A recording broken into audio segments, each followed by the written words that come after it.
Hey guys, what's going on? It's Eli, back with another review video. And yes, continuing on, of course, with the Mission Impossible review marathon. Now, we come to the fourth installment, and yes.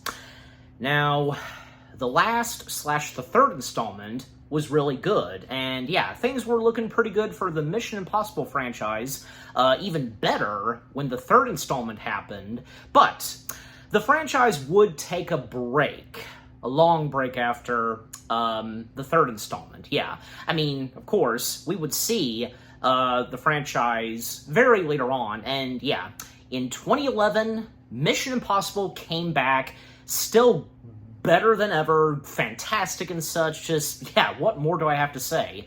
So yes, from 2011, the fourth installment of the Mission Impossible franchise/saga, Ghost Protocol. Yes, Ghost Protocol, the live-action directorial debut of the one and only Brad Bird, yes.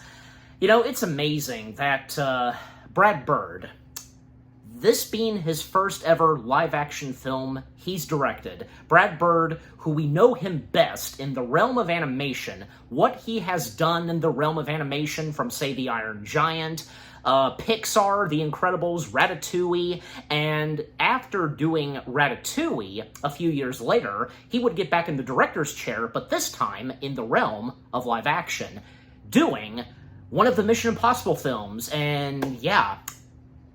And he was no disappointment at directing his first live-action film. This is Brad Bird we're talking about. I mean, yeah, say what you will on, say, Tomorrowland. Come on, it's not Brad Bird's fault how Tomorrowland turned out, and I enjoyed Tomorrowland, but that's another story, but yeah.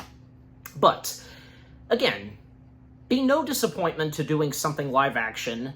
Ghost Protocol is that best example. Yeah, just Ghost Protocol. Yeah, it's just amazing.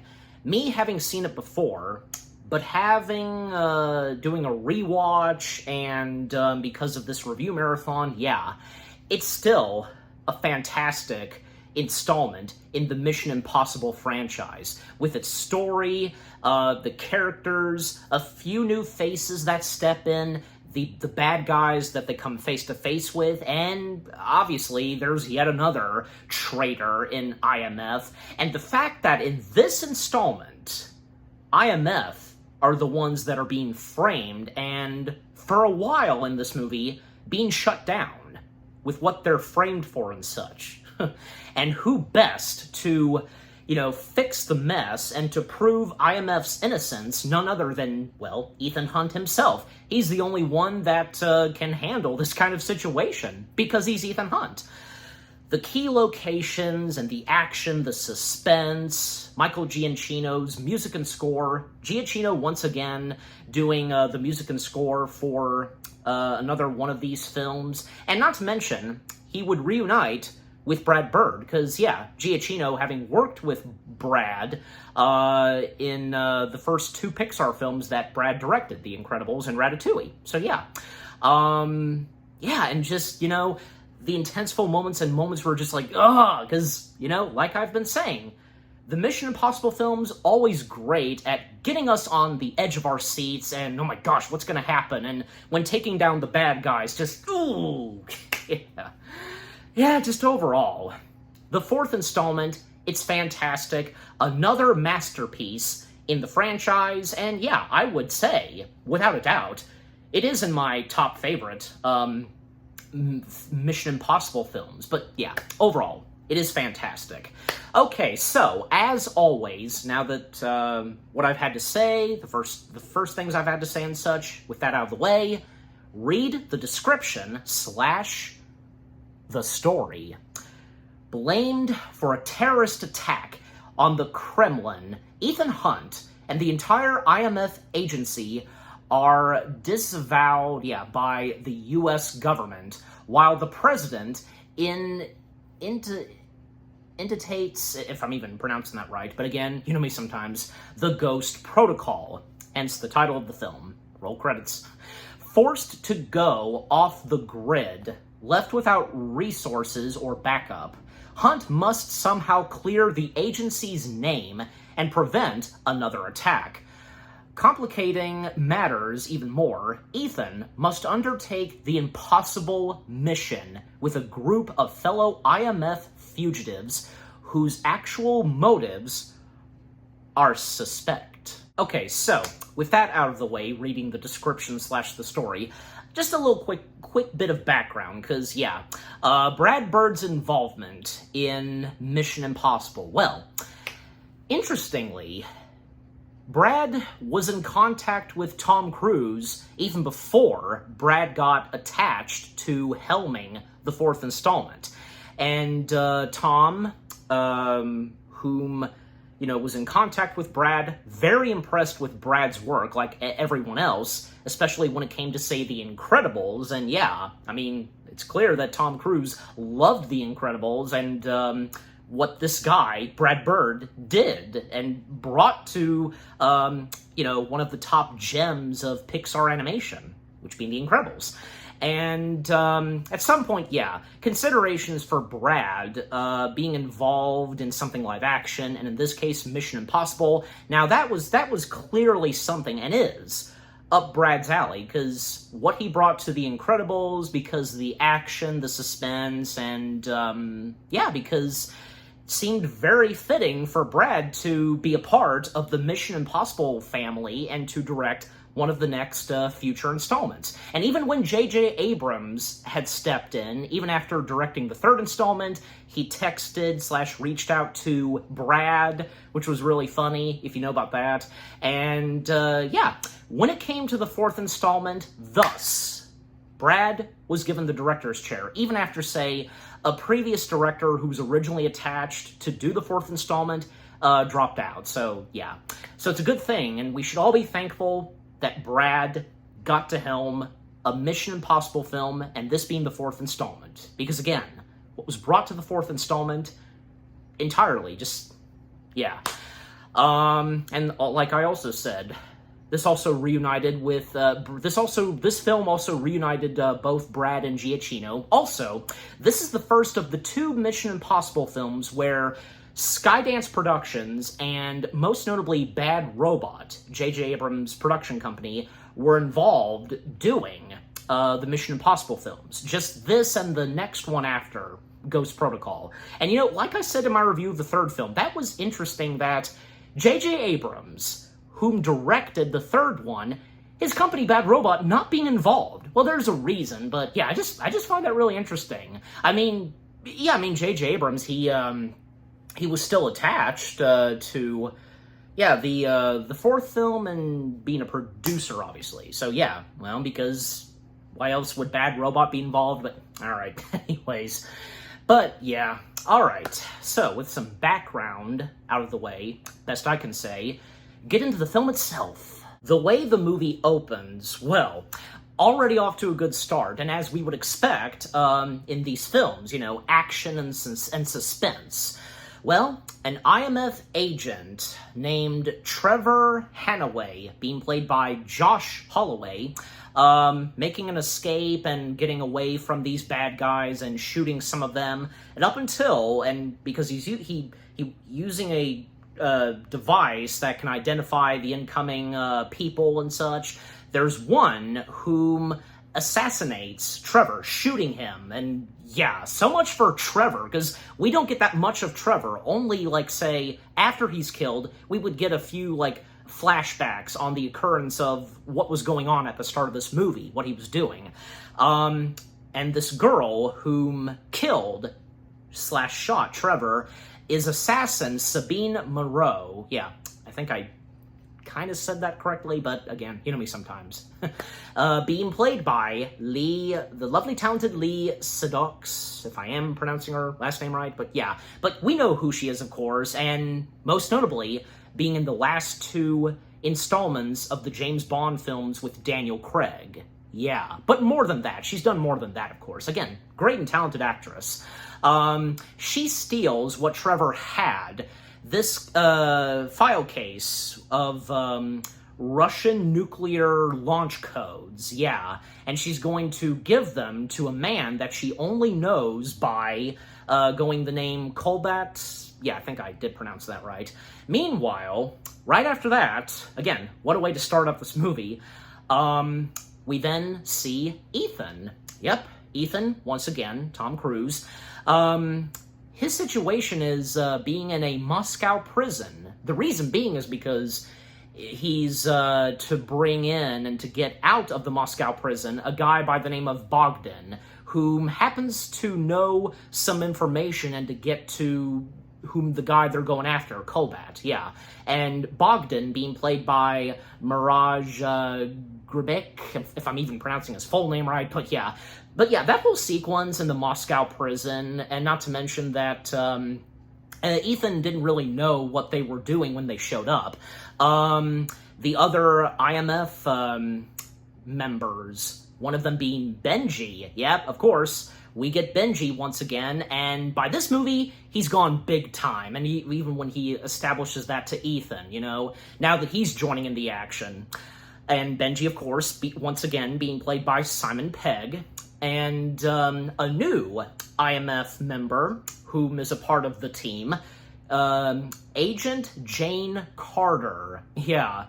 And sometimes, yeah, saying Agent Carter, hey, that's a coincidence. Agent Carter, you know. But yeah, so Jane being played by Paula Patton. So they've arrived at the Moscow prison, and yeah, they're helping out Ethan escape, but unbeknownst to them, Ethan is getting out whom he needs to get out, and in order to locate the guy named Kolbat, that the name that this guy goes by.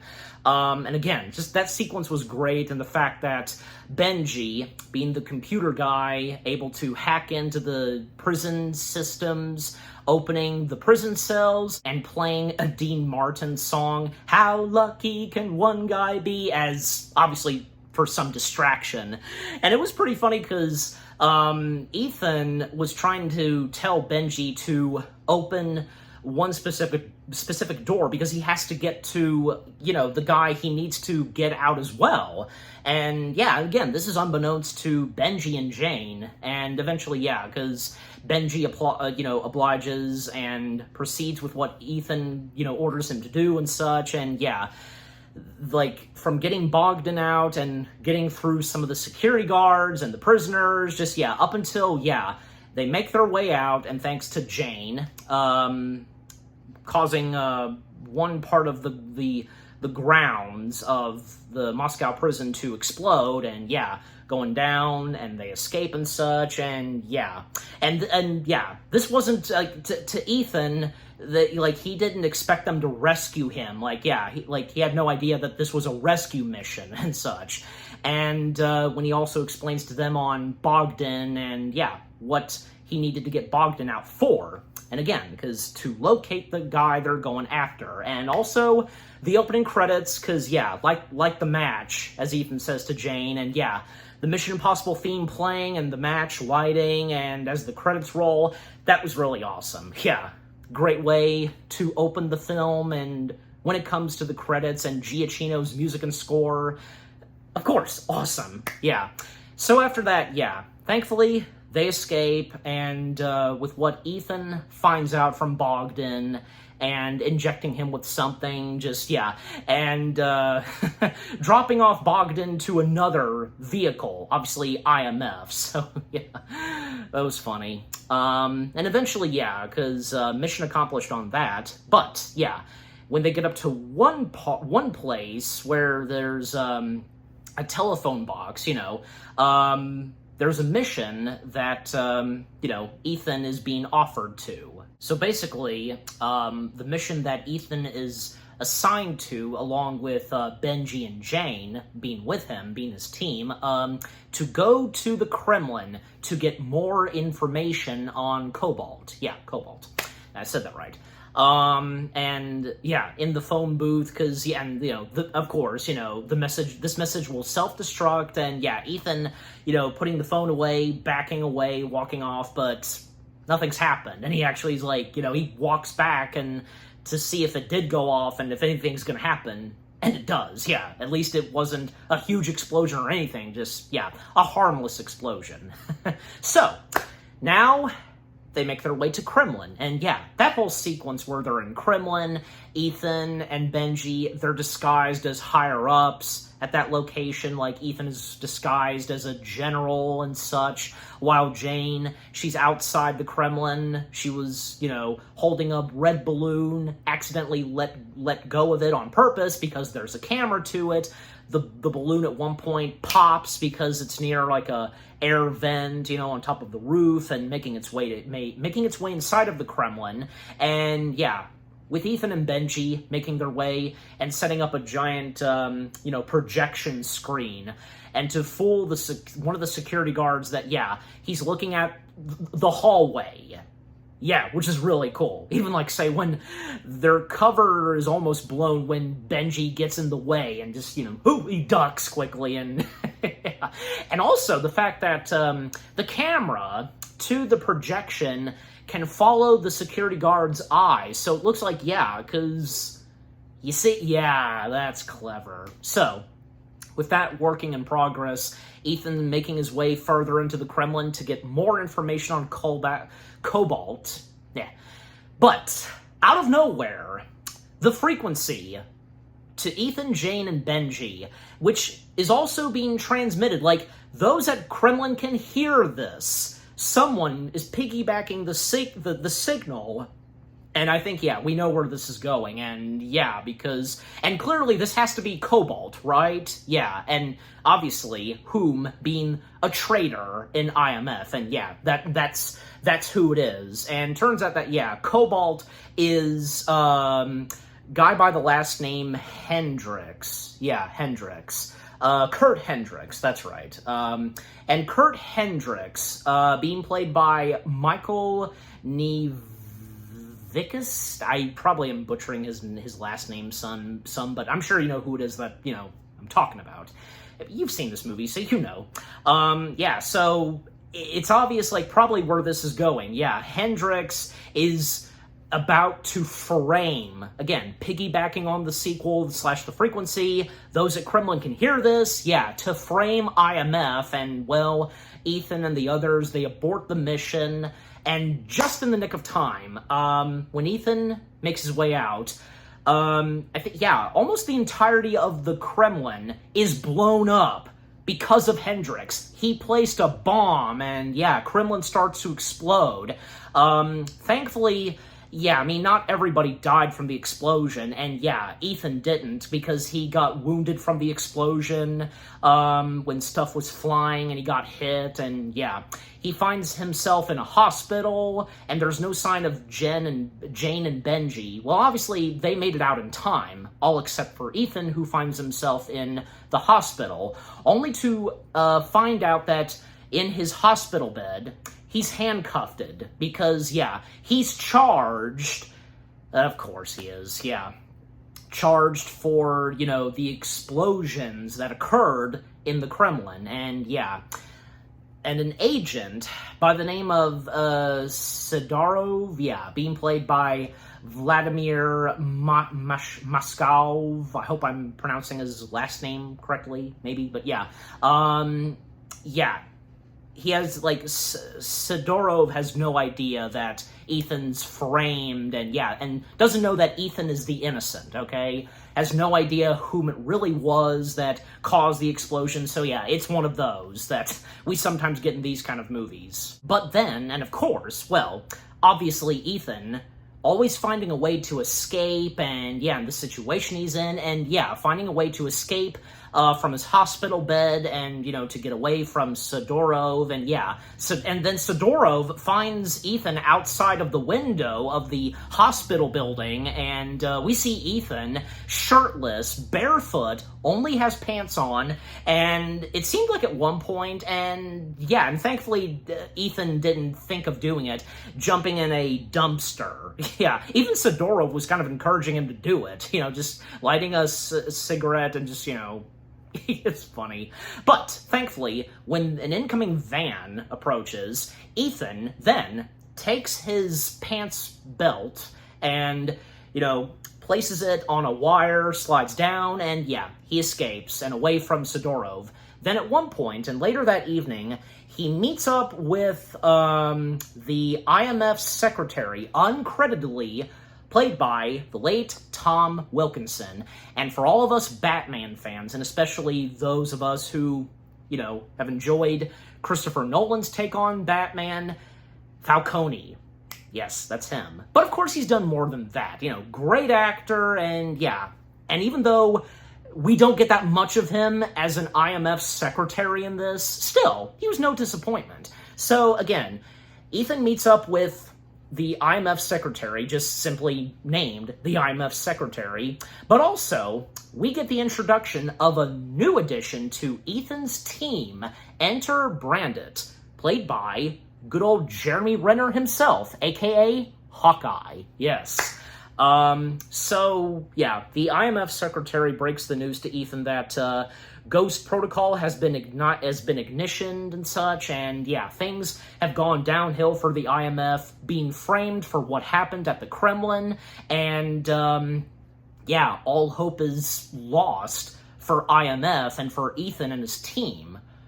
But not quite, because secretly, the IMF secretary has Ethan still proceed on going after Kobat, and in attempts to, you know, prove IMF that they're innocent, to clear their name and such, and yeah. And good on the IMF secretary, and apparently, because, you know, we learned from him that, you know, he was good friends with Ethan, but yeah. Then out of nowhere, the bad guys stepped in. They step in, they ambush the vehicle, and unfortunately, the secretary gets killed, shot in the head, and even the driver gets shot. The car tumbles in a river, and the only ones that survived are Ethan and Brandit. And, well, yeah, that sequence where them attempting to escape and to get away from the bad guys whom are still shooting them, obviously to make sure if any survivors in the water, you know, they're shot down for good. Ethan uses a match and, you know, stuffs it in one of the bodies and, yeah, pushing the body and to distract the gun shooters. While Ethan and Brandit, they swim away and escape, and, yeah. So, thankfully, yeah, they get out of there, and, well, yeah. And even when Sidorov and the others, they would learn, of course, that, you know, that Ethan has survived. Also, the burly, I'm sorry, because some of the other cast members that I will name, like, yeah, there was a Russian agent whom was with his name keeps slipping on my head, Sidorov, yeah, sorry. This Russian agent whom was with Sidorov a little bit in this movie, yeah, and he's just called the Russian agent. That the Russian agent being played by Ivo Novak. Yeah, I think I said that right. Also, one of the prisoners at Moscow, credited as, yeah, Russian prisoner. Yeah, burly Russian prisoner, was played by Goran Novatsik, if I might be butchering the last name, but again, you know me sometimes. Also, a few of the prison guards, like Prison Guard being played by Pavel Bezedik, and Control Room guards number 1, 2, 3, 4, 5. I'm not going to even bother pronouncing their names. And a few of the two prisoners, whom are just called prisoners, played by Pavel Kajal and Randy Hall. Yeah. So, anyways, back to where I was. Yeah, after Ethan and Brandit escape, well, they then catch a ride on a train, because, yeah, able to find the specific colored car, and that's IMF, and, yeah, typing in the code and, you know, to get the access and scanning their identities, and, yeah, eventually they hop on, and they meet up with Jane and Benji. So, with the help of Brandt, they identify the guy who goes by the name Cobalt, which, of course, being Hendrix. Was it not obvious, as I said earlier, that, yeah, surely this guy who goes by the name Hendrix, he would be the guy who goes by the name Cobalt, you know, just, yeah. So, apparently, he basically is planning to start a nuclear war between the US and the Russians, and the whole thing that happened at Kremlin, well, because, yeah, that was his doing, setting off those bombs, to cover up and for IMF to be framed for this, so, yeah, he wouldn't be discovered, and, yeah, because sooner or later, they would go after the bad guy and whom is responsible, and, you know, and preventing for them to discover that it's Hendrix. Yeah, because Hendrix is well known, because, yeah. And, yeah, so thus, it's up to Ethan, along with Benji, Carter, as well as Brandt, him getting attached to the team, to go and find Cobalt, to recover the Russian nuclear code files, because at one point, Cobalt will meet with Sabine and exchange the code files for diamonds, yeah, because in exchange, Cobalt will give Sabine diamonds, yeah, and where Ethan and his fellow team members, who now are fugitives and they're going rogue, well, they're basically going to be heading to Dubai. Yeah, I think I am pronouncing that right, yeah. And basically they will be going to this very tall building, yeah.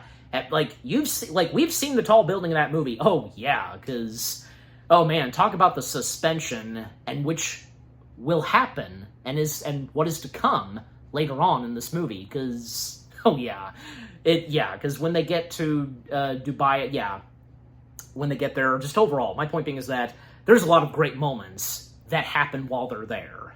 So when they arrive, even after, yeah, there's a funny moment where Agent Carter points out to Ethan, who's behind the wheel, that, yeah, incoming camels. Just, yeah, that was pretty funny. And yeah, because Mission Impossible, really good at delivering some funny moments. And obviously, Benji, definitely having a lot of funny moments. Yeah, he's sometimes the comedic relief, right? And besides, it's Simon Pegg. It never fails. He never fails at that. But anyways, so when they arrive, and the location, the tall building that they go to at Dubai is Burj Khalifa? Yeah, that's the tall building. That's the name of it. When they arrive, well, of course, they get everything set up using their gadgetries, and even at one point, they were attempting to use one of those disguised masks. Yep, and as for Ethan, well, at one point, he is to climb the windows of the building with these special kind of gloves that can be really sticky and attached to the windows. But unfortunately, at one point, one of the gloves is losing battery charge. Just, yeah. But thankfully, one is still working. Just, yeah. And even when he threw that, then he sees it being attached to, you know, the lower part of the building. Just, that was funny. Also, not to mention, there's an incoming sandstorm. Oh boy. Well, at least, yeah, it's not going to give them, you know, any trouble for now. It's nowhere near close to them. It's going to take a little while for the sandstorm to make its arrival at the city. And also, there was one moment earlier where Hendrix and his henchmen, well, yeah, because one of them being Wistrom, yeah, because Wistrom being a sidekick slash henchman to Hendrix, Wistrom being played by Samuel E. Edelman, if I'm saying his full name right, but yeah. They bring in this guy who can help them out, and with the file codes and such, yeah. A guy by the name of Leonid Lezeneker, if I'm saying the last name right, being played by Ivan Shedov, yeah. And even Hendrix threatening for him to help him, forcing him to help, or else his wife and son will be killed, yeah. And his wife, Anna, being played by Petra Lustikova, and his son, Alex, being played by Daniel Clark, yeah. So, and we don't get that much of them. Like, that's all we see is at the home, and when at one point the bad guys come in, they have his wife and son at gunpoint, and yeah, so he has no choice but to help out. Like, and it's obvious that he doesn't want to do it, but but the fact that they've got his family at gunpoint, of course, he'll do anything to keep his wife and son alive. Yeah. Anyway, so again, where I was at the tall building, because yeah, them preparing themselves and to be in disguise, and the fact that yeah, Ethan and Brandis, they are to pretend to play the parts of Hendrix and Wistrom to meet with Sabine, yeah. And also, Jane has to pretend to be Sabine, because what happened was they switched the room numbers, very clever, and to make it, to fool and make them think that they were going to this specific room and so on. Yeah, so that's great right there. And even Benji, besides him being the computer technician and monitoring their progress, well, he has to be in disguise, and unfortunately, at one point, they're having trouble with a mask to be scanned and readied. Unfortunately, that doesn't go as planned. They unfortunately are not able to use that. So yeah, at least Benji, he did very well when he pretended to be a worker at the building and bringing in a cart, with foods and such. Yeah, but yeah, that sequence where we have Ethan and Brandt pretending to be the bad guys, meeting with Sabine, while we have Jane playing Sabine, actually meeting with the bad guys. Not to mention that Brandt had something placed in his eye, to monitor, and there's a camera to it, and to see the progress and such, and yeah. And well, when trying to swap for the Russian nuclear code files and for the diamonds, and even Ethan has to play along and tell Sabine that they're in another room, and just, yeah. I mean, eventually, it seems like they are now making progress when, yeah, handing over the files, but Sabine, at one point, looks directly into one of Brandt's eyes and can see, yeah, she figures it out quickly that this is a setup. They're not actually the bad guys, Hendrix, and yeah. And then Chaos unleashes. Also, not to mention, more on the deceased IMF agent, Hanaway. Well, because he, according to Jane, because Jane at one point explains to Ethan that her and Benji were with Trevor Hanaway, and by getting the Russian nuclear code files, which, yeah, as we saw at the beginning, like, progress was looking good, and Trevor managing to get the files, but then, and as we saw, he came face-to-face with Sabine, she shot him, and yeah, and not to mention that Jane had feelings towards Trevor, and the same goes for Trevor. They each had feelings for one another, and yeah, Jane now seeking revenge and wanting to go after Sabine for killing whom she started to fall in love with, and yeah, when we see that happen, Jane going after Sabine, and Sabine has to be kept alive, according to Ethan, and making it very clear to Jane, and, is that clear, and she's not really responding, just, yeah, overall, she's gonna beat the shit out of Sabine, pardon my French, but it's true, and yeah, that fight sequence between Jane and Sabine, really good, and even when we see Brandt in action, and Ethan trying to go after Hendrix, and even at one point, poor Leonid, because he's no longer any further use to the bad guys, and, well, wanting his wife and son to be spared, they are, but he gets the gunshots. Poor guy. Yeah. Should have seen it coming, but yeah. And even when Brandt attends to Leonid, but yeah, ultimately Leonid doesn't survive. And, well, yeah, Ethan trying to catch up to Hendrix, even having come face-to-face yet again with Sidorov, and just, yeah. And of course, Ethan instantly and quickly / easily, getting away from Sidorov, punching them on an escalator and then proceeding on to go after Hendricks, who has the coded files.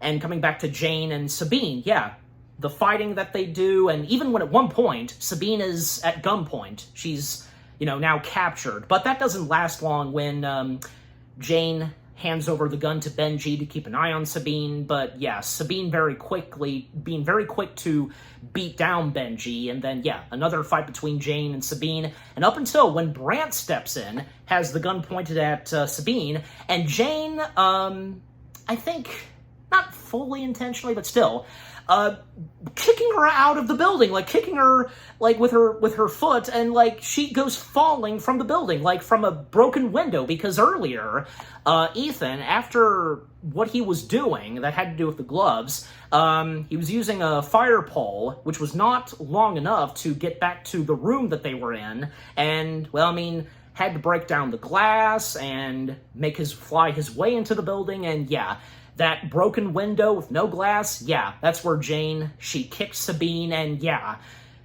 ultimately, yeah, she falls to her death. Yeah, of course we don't see it, obviously, because how high up they are. That was probably an ugly demise for Sabine, but yep, that's the end of Sabine right there. And yeah, I didn't talk about that much on Lee Sedok, who played Sabine. Again, great and talented actress, and she was no disappointment playing the one of the bad guys in this Mission Impossible film. Yeah, even though there's not that much of her, still, she was really good. Excellent. Okay, and then coming up to the sequence where Ethan trying to go after Hendricks, and apparently, yeah, because we see that Hendricks, he was in a disguised mask, yeah. And with the incoming sandstorm, it's now made its way to the city, and yeah, Ethan, a couple of times, having trouble trying to locate, and with a scanning device, where the target is, which being Hendricks. Yeah, and that was so awesome, with the sandstorm and Ethan through the sandstorm, just, that being an iconic moment from this movie, right? Just, yeah. I do remember that on the, Blu-ray menu of Mission Impossible Ghost Protocol, clips of that sequence where Ethan's in the sandstorm. That, just, I'm just saying, because without a doubt, that's a memorable moment from these Mission Impossible films. One of them, yeah, where, we have Ethan in the middle of a sandstorm trying to locate the bad guy and to collect the code files, just, yeah. But ultimately, and when, Ethan, having good attempts to locate on the scanning device where Hendricks is, a bit of a car chase, and ultimately we're, at one point on the scanning device, the car that Hendricks is in is about to collide with the vehicle that Ethan's driving in, and yeah, but just ultimately, Hendricks escapes yet again, and they still don't have the coded files. And once they meet up again, Ethan, Carter, Benji, and Brandt, well, it gets out of hand between all of them. Not to mention, Ethan is on a private call with someone he's going to meet up with. Whom could that be? Well, we are going to find out in just a few moments. But yeah, so it gets heated between Jane, Benji, and Brandt accusing Jane because, yeah, ultimately, Jane having killed Sabine, pushing her out of the window, and the fact they needed Sabine alive, and Brandt accusing Jane because, her feelings towards Trevor, and yeah. However, Ethan now turns the wheels over to Brandt because us having seen Brandt in action, his combat skills and so on, he's been hiding some secrets, and yeah, even Ethan then, at one point, testing Brandt with a gun and, whipping a gun and such, and the hand movements, yeah. And, yeah, so, Brandt, he comes out and, gives Ethan a little bit on what he's really like in the IMF. However, there is one thing that he shares, not with Ethan, but only Jane and Benji. And this has to do something with Ethan's wife. Yeah, because it was mentioned earlier about the whereabouts of Ethan's wife Julia, and what exactly happened to Julia. Well, I didn't quite realize, and I didn't remember, and when I did a rewatch that, yeah, presumably, or so we think at first, that sadly Ethan lost Julia. She was killed, obviously because of him being an agent and so on. But Benji telling Brandt telling Benji and Jane that he was involved and blames himself for the murder of Ethan's wife, and unbeknownst to Ethan, that's what Brandt thinks, and that's what we think, that, yeah, Ethan has no idea that Brandt, and, he thinks that he was responsible for the loss of his wife, because according to Brandt, he was on this mission that had to do with keeping the husband and wife safe, and, yeah, the husband and wife obviously being Ethan and Julia, but at one point, there was no sign/trace of the husband, being Ethan, and obviously, this having to do with when we would first see Ethan at the Moscow prison. But as for the wife, being Julia, apparently it seemed as though that she was lost, dead, and yeah, Brandt feeling so guilty about that, and how he would, how would Ethan react to this, and his feelings towards Brandt if he would know about this, just, yeah. Well, now, obviously, it's not Brandt's fault. He did the best he could, and even when he establishes that, but hey, it's one of those things in the line of duty of being an agent where, it's very understandable, and Brandt having that moment where, he feels guilty and it's his fault, the blame's on him, but not entirely true, and just, yeah. Even how Jane and Benji react to this, and things do soften up between them towards Brandt and such, but yeah. And also, this happened in Croatia, am I saying that right? Yeah. With Brandt on that mission and having to do with the husband and wife, Ethan and Julia, so yeah.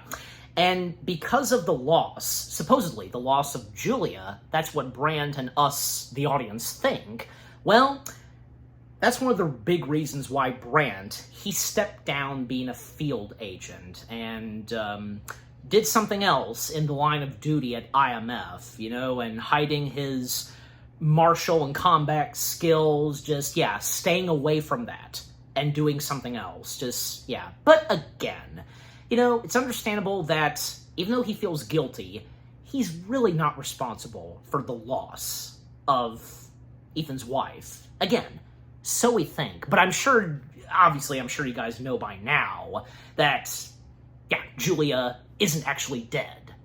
So, coming back to Ethan, because he meets up with Bogdan in order to meet with, yeah, someone who can help out Ethan to get more information and to further find/locate where Hendrix, going by Cobalt, is going to next, and the guy whom helps out Ethan get more information going by The Fog, and The Fog being played by Ilya Volok. Yeah, I'm pretty sure I might be saying the full name right, but yeah.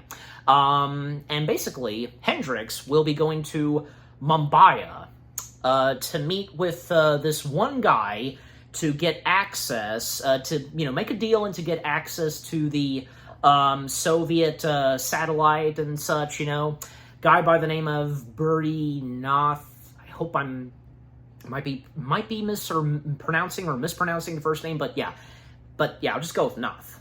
Nath being played by Anil Kapoor.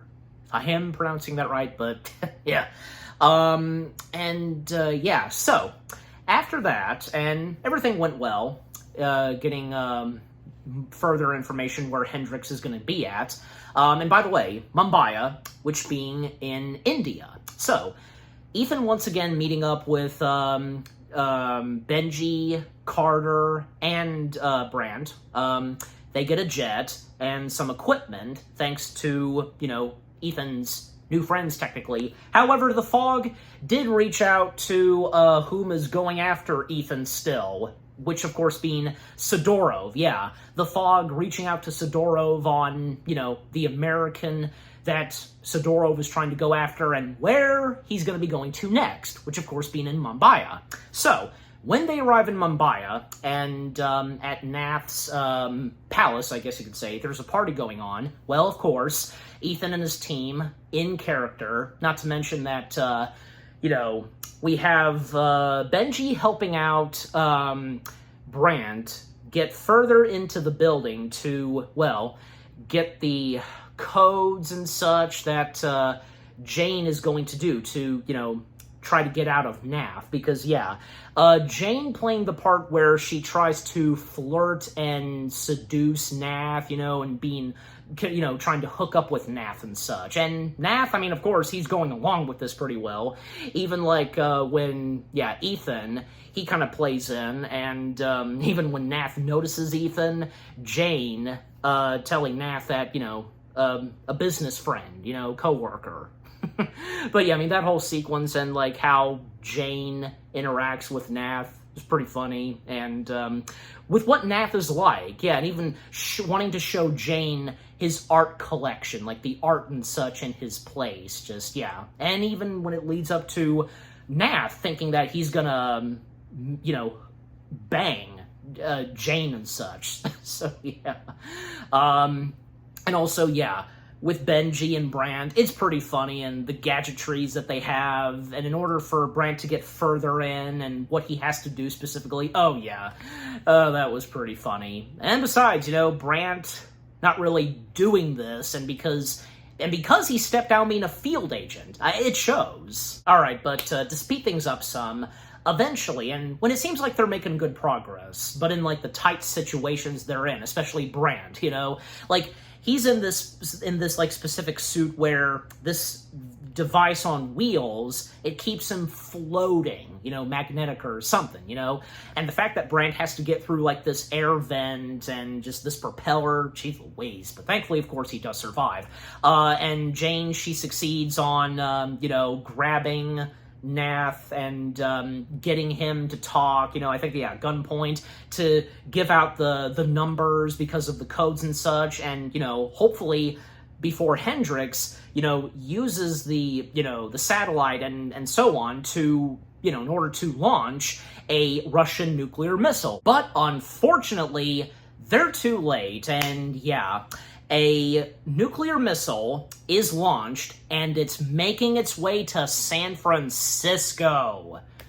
Oh, jeez. So, So after that, well, they have to get the heck out of there, Ethan and the team, because, and, of course, they have to find another way to, even though, now that the missile's been launched, what are they gonna do? Well, of course, it's obvious that they're gonna find a way, and clearly because there's a way to deactivate the missile, right, from it still being launched and the rockets, the fire coming out, in order for it to shut down, and it won't cause chaos, destruction and such. So each of the characters, Ethan and his team, well, because there's a bit of a car chase, we have Ethan and Jane in the car, and while Brandt and Benji, they're trying to get the system back online and, in order to deactivate the missile.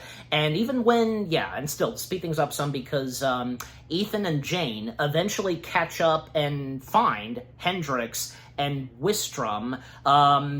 Hendrix, is chased after by Ethan, while we have Jane going after Wistrom, and Jane and Wistrom, like, whipping out their guns, and at one point, Jane got wounded, but thankfully, she doesn't die, and it wasn't that severe, and thankfully, just in time, Benji and Brandt, they catch up to Jane, while Ethan, still going after Hendrix, well, leading up to a car park. I'd say, like, a fancy parking garage, best way to put at it. And to get the case and to turn on and deactivate the missile, while, Benji, still trying to get the system back online, and thus Ethan, when he gets his hands on the case, deactivating the missile.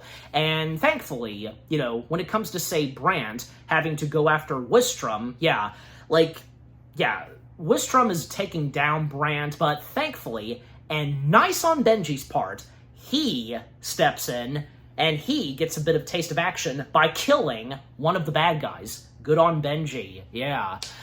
And as for Ethan and Hendrix, well, at one point, Hendrix, attempts to kill himself, like, if, you can't have the case, I'm taking it with me, and just, jumping on a car that's being lowered down from a lever and such, a conveyor belt, whatever, and, Hendrix is very wounded and hasn't died yet. Ethan driving in a car to go down, and thankfully Ethan survived that. Even the bag, inflates, in the wheel, and ultimately he gets his hands on the case, and just in time, the system comes back online, and thus Ethan deactivating the nuclear Russian missile. It's just about made its way to San Francisco, and just in time. It's turned off, it hit one part of a building, but then made its way, it landed in the ocean. So, overall, it's all done and taken care with. Mission accomplished. Ethan's saying that out loud, and and thankfully, even when Sidorov shows up, he now sees that Ethan is not the bad guy, and they're on the same side. And when discovering that, Hendrix, who now has died, in fact, he lived a little longer to see that he was defeated, and thus he died. That was great. So it's great to see that, Sidorov and Ethan, of course, they're on good terms, and Sidorov realizing that, he's been chasing after the wrong guy this whole time, and which he should have been going after Hendrix, but little did he know, and everyone else. But just overall, it's great to see that they've accomplished taking down Hendrix, the bad guys, all of them, their attempt to start a nuclear war, and thus, IMF's name is cleared, and they're back in business. And then we come to the aftermath/epilogue. Well, we see Ethan having a drink and meeting up and talking with what all happened. The mission that Ethan and his team were put at, going rogue and such. Meeting with Luther. All this time, where the heck was Luther? Because we knew right there and then that we weren't going to be seeing him on this mission, but, it wouldn't have been the same if we didn't see him appear, and we do. And, he appears uncreditedly. Vin Rams, of course. Of course, with him being uncredited, we know who it is, and, we know it's Luther. And Luther, you said that out loud. Because where Ethan, shouted, "Mission accomplished," and, Luther getting to meet with Ethan's team and surprised to see that Benji made it up top, and Luther giving Ethan another mission, and and where they will meet up next time. And then there's a moment between Brandt and Ethan confessing and telling Ethan that, how bad he felt, failing to protect his wife Julia. But Ethan knew that it wasn't his fault, because, unbeknownst to Brandt, when Ethan now finally tells him that was part of the plan, and, to trick the bad guys and, faking Julia's death so, she can go by a different identity. And obviously to protect her and to keep her safe, not going by her actual name anymore, just, And at a certain point, sadly, Ethan and Julia, they did get divorced. Well, and because he couldn't protect her, and it's understandable why. But, at least that they still have their love for each other and such, and, as the next films proceed, even though, because sadly, they can't be together anymore, they can't be married, just, it's obvious. And, it's all good now, and Brandt feeling relieved, and, and it's obvious that by the next installment, things will be better than ever for Jeremy Renner's character. Oh, yes. And then, just so happens that Ethan happens to see Julia, along with one of her co-workers / friends, they're nearby, and yeah, there's a couple of them, because yeah, that go by, they're credited as Julia's friends, and the fact that Julia, obviously, once again being played by Michelle Monaghan, if I might be mispronouncing her last name still, but you know who it is, yeah. She's uncredited, but yeah, I mean, of course we know it's her. But it's interesting that only Julia's friends were credited. That's kind of funny, you know, but yeah. Julia's friends, all of them. There are 5 of them. They were played by Nicola Anderson, Keith Dallas, Tammy Hugh, yeah, David Stewart, and Sabrina Morris, yeah.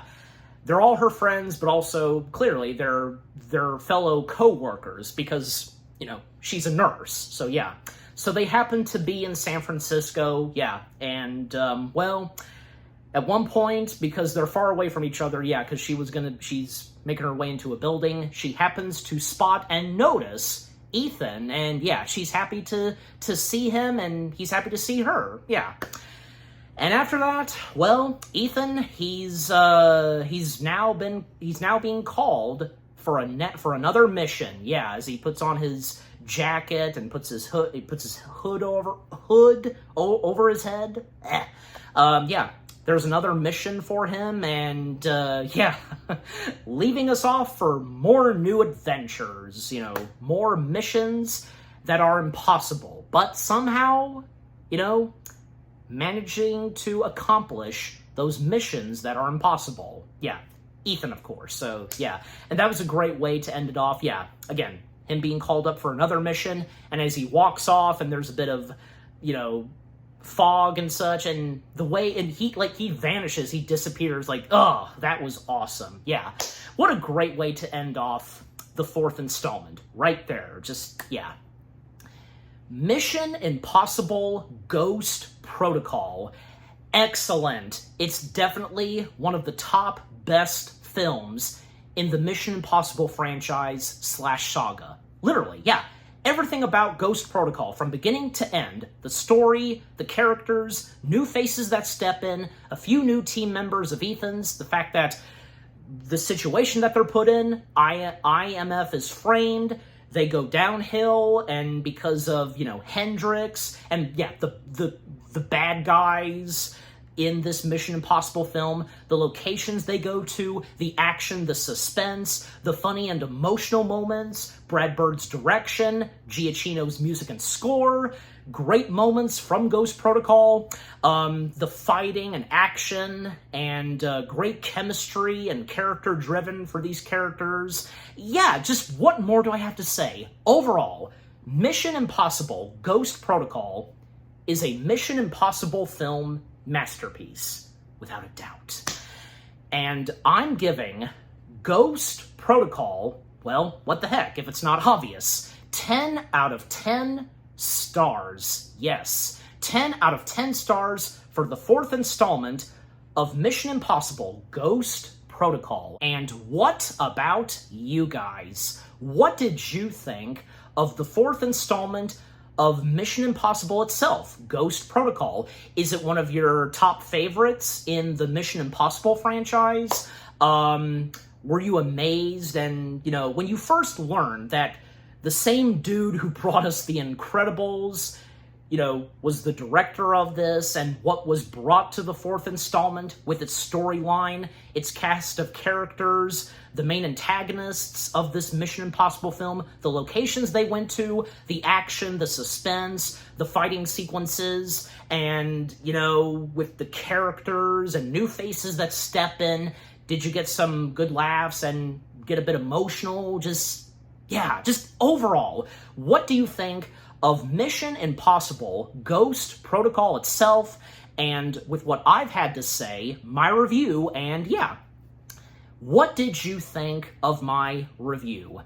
Leave comments and give this review video a like, as always. And so, with all that being said, thank you very much for watching. I hope you guys enjoyed my review of Mission Impossible Ghost Protocol. More review videos are coming your way. They're going to be awesome. Keep looking forward, and I will see you guys in the next video / review. And of course, continuing on with the Mission Impossible review marathon, there's only 3 more left. So stay tuned later tonight for the third to last Mission Impossible film and, part of the Mission Impossible review marathon, where, once again, this was another fantastic installment in the Mission Impossible franchise / saga. And, that of course being, Rogue Nation.